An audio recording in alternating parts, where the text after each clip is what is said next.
بالله من الشيطان الرجيم.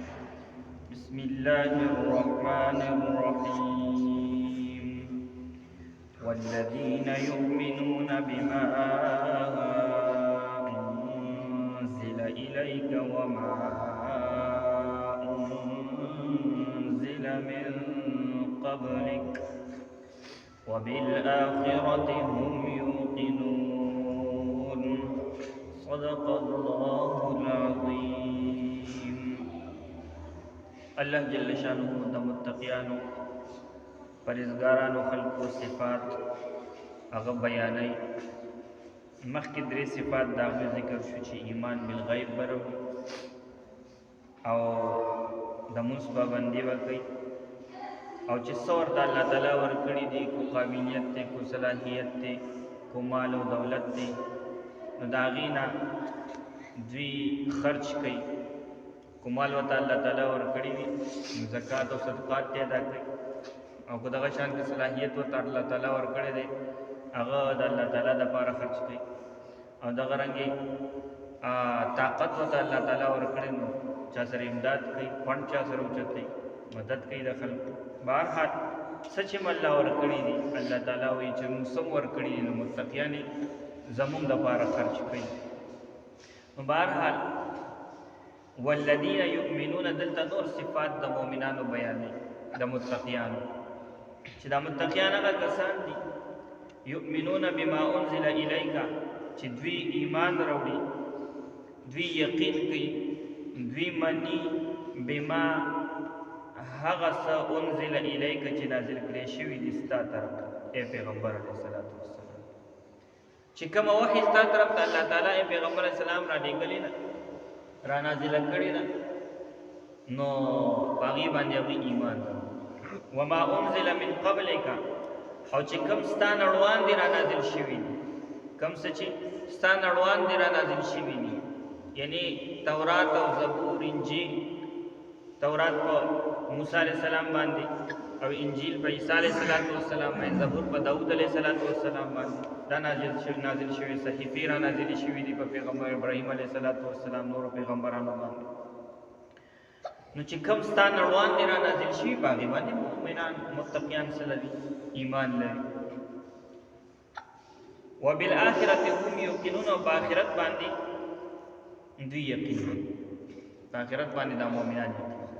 متقیان. والذین یؤمنون بما انزل الیک یو صفت دا بیانېږي چې ای پیغمبر علیه السلام کوم وحی چې ستا طرف ته الله تعالی را نازله کړې ده په دې باندې دا مؤمنان ایمان راوړي. څه چې تا ته راغلي دي هغه دوی مني، په هغې باندې دوی یقین کوي. اوس دې کې یهودیانو ته دغه دی چې یهودیانو دي ستاسو په شانتي نه دي، دا متقیان دا مؤمنان ستاسو په شانتي نه دي چې په څه څیزونه ایمان راوړي او په څه باندې نه راوړي. دي جميع ما انزل الله څه چې الله تعالی راځي په هغه ټولو باندې دوی ایمان راوړي. څه چې پیغمبر علیه السلام ته کوم وحی راغلی په هغه ټولو باندې دوی څه راوړي؟ ایمان. د یهودو دا خوی د هغوی د طبیعت چې کوم خبره به د طبیعت مطابق وه او کوم خبره به د هغې د فایدې دپاره وه هغه به یې منله، خو چې کوم خبره به د هغې د فایدې دپاره نه وه او کوم خبره به د هغې د طبیعت او د خواهش او د هوس مطابق او د حرص او هوس پکې کوي چې د هغې مطابق به نه وه نو بیا به یې نه منله، بیا به نه منله. نو او نن سبا په دې زمانه کې مسلمانانو ته عبرت دی د هغوی دپاره چې د یهودو په شانتې مه کېږئ او دا خوی روډ هم ته را منتقل شوی دی. دا مونږ په ځینو څیزونو ایمان راوړو، په ځینو مطلب دا چې په خوله خو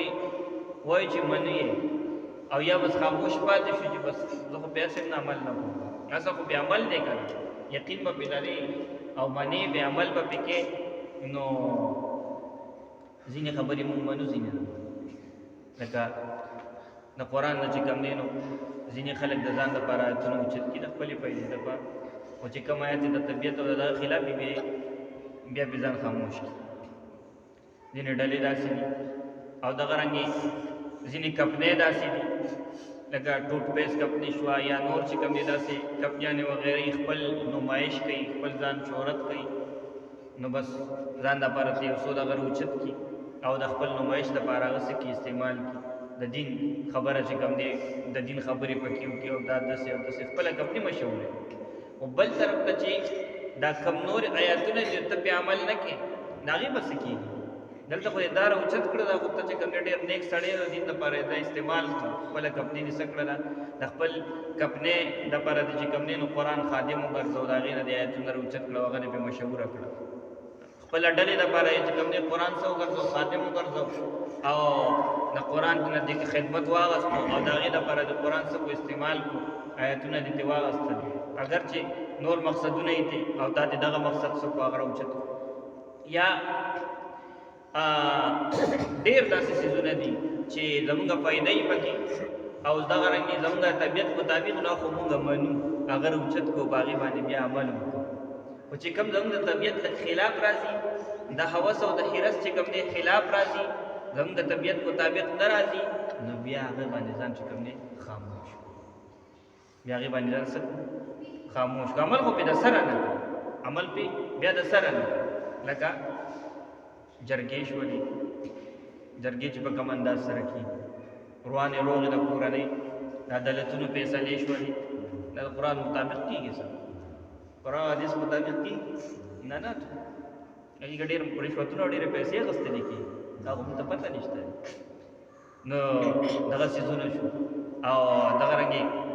ډېر داسې څیزونه دي چې مونږ څه کوو په هغې کې بیا چې کوم دی قرآن او حدیث باندې ځان خاموش د ځمکو چې کوم دی ویش کېږي تقسیم کېږي په هغې کې بیا څه کوو بیا چې طبیعت مطابق مو نه طبیعت مطابق نه او پیدا مو پکې نه نو بیا پې ځان څه کوو خاموش د میراث ډېرې مسلې داسې دي چې په هغې کې چې کوم دی نو زمونږ پیدا پکې نه نو بس بیا ځان خاموش کړو بیا د قرآن هغه آیتونه څه کوو هغې ته نه ګورو ولې هلته زما چې کوم دی نو نقصان کېږي هلته ما ته فایده نه میلاوېږي نو بیا نو متقیان داسې نه دي متقیان ځان بچ ساتي نه دي څیزونو نه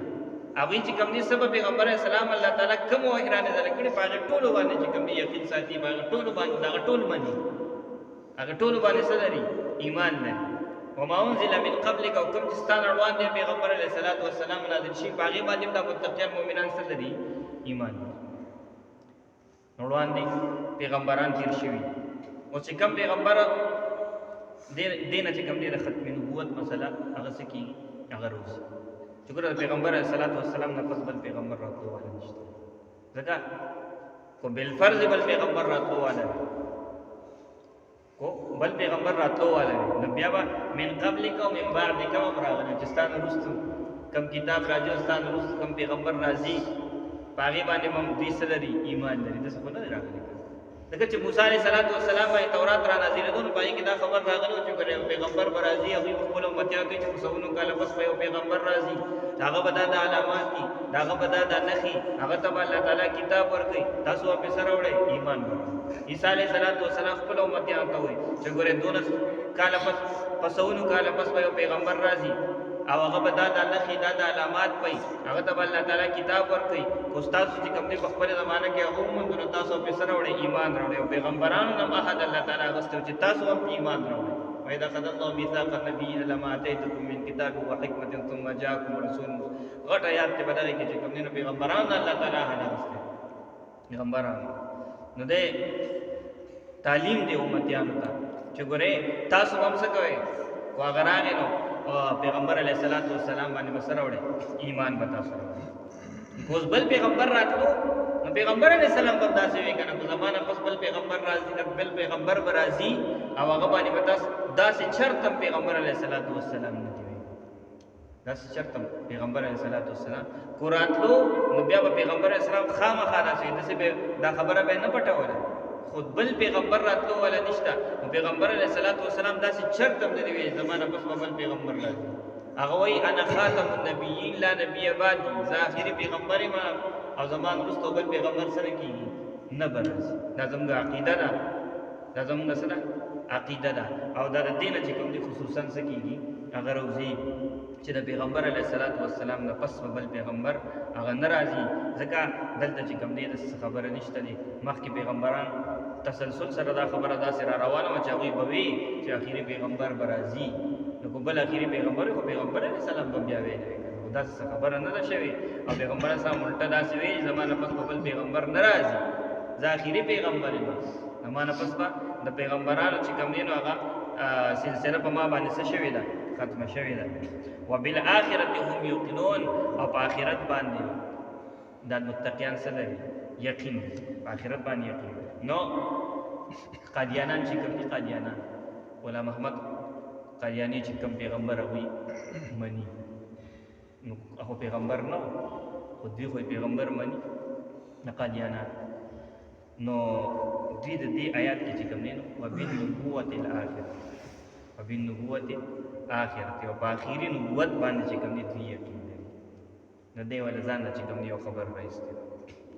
داسې د سره نه د دوی په قرآن کې یو تحریف کړي قرآن آیات بدل کړي الله تعالی چې کوم مراد دی هغه څه کړي دی بدل کړي شرط هم چې کوم دی د آخرت د لفظ سره داسې لفظ شرط هم نه استعمال شي بلکې د هغې سره مشهور څه استعمالي والدار الآخرة وللدار الآخرة دار آخرت راځي نبوت آخرت شرط هم چې کوم دی نه دی شوی استعمال شوی دا دوی د ځان نه چې کوم دی څه کړی هغه استعمال دغه تقدیر روباسلی دی او پټ چې کوم دی د هغې ولر ایستی دی چې بس دا آخري پیغمبر چې کوم دی به راځي او آخري چې کوم دی پیغمبر هغه غلام محمد قادیانی نعوذ بالله نو دا د ظالمانو چې کوم دی څه کړی دی دا د ځان نه چې کوم دی قرآن کې تحریف کړی دی نو دا غلطه خبره ده بلکې د آخرت نه مراد چې کوم دی د قیامت ورځ ده د آخرت ورځ ده چې دوی به د آخرت په ورځ باندې یقین لري د آخرت په ورځ باندې به څه لري دا مؤمنان یقین لري اولئک علی هدی من ربهم دا متقیان دا هغه خلک علی هدی چې په هدایت باندې کلک دي په سمه لاره باندې کلک دي من ربهم د خپل رب د طرف او دا په هدایت باندې چې دوی دي نو دا د دوی څه کمال نه دی چې دوی په هدایت باندې بلکې دا ورته من ربهم د خپل رب د طرف نه ورته توفیق ملو شوی دی الله تعالی ورته توفیق ورکړی دی د هدایت الله تعالی ورته څه ورکړی موږ تاسو ته وایي که نه چې ابو طالب صاحب پیغمبر علیه الصلاۃ والسلام څه دی تره دی ډېره زیاته مینې والا پیغمبر علیه الصلاۃ والسلام او تاسو ټولو ته پته ده چې ابو طالب سره پیغمبر علیه الصلاۃ والسلام سره ډېره زیاته مینه خو ایمان یې نه پیغمبر علیه الصلاۃ والسلام ورته فرمایي په دې وخت کې راته کلمه ووایه په وخت کې وایي بیا به دا مکې دا سرداران به چې کوم دی پیغور کوي چې د اور نه ویرېږي بس هدایت په قسمت کې نه و که نه هدایت په قسمت کې نه و دا الله تعالی چې کوم دی انسان ته څه ورکوي انسان کوشش هم کوي دی به قدم اوچتوي بیا به الله تعالی چې کوم دی توفیق هم ورکوي دی به کوشش کوي چې ما ته سمه لاره ښکاره شي چې زه په هغې باندې څه شم لاړ شم الله تعالی به ورته بیا لارې څه کوي کولاوي نو اولئک علی هدی من ربهم دا متقیان چې دی په هدایت باندې کلک دي من ربهم د خپل رب د طرف نه اولئک هم المفلحون او دا متقیان چې دي هم المفلحون هم دوی چې کوم دي نجات موندونکي دي هم دوی چې کوم دي کامیابي موندونکي نو دا خبره الله تعالی په دې آیاتونو کې د متقیانو صفات بیانوي والذین یؤمنون او دا متقیان هغه کسان دي یؤمنون چې دوی ایمان راوړي بما انزل الیک په هغه څه باندې چې نازل کړی شوي دي ستا طرف ته ای پیغمبر علیه السلام وما انزل من قبلک او په هغه څه باندې چې نازل کړی شوي دي ستا نړوان دي ستا نه مخکې وبالآخرة او په آخرت باندې هم یوقنون دوی یقین لري اولئک علی هدی دا متقیان هغه کسان دي چې دوی په هدایت باندې دي من ربهم د خپل رب د طرف نه و اولئک او دغه کسان هم المفلحون هم دوی نجات موندونکي دي کامیابي موندونکي دي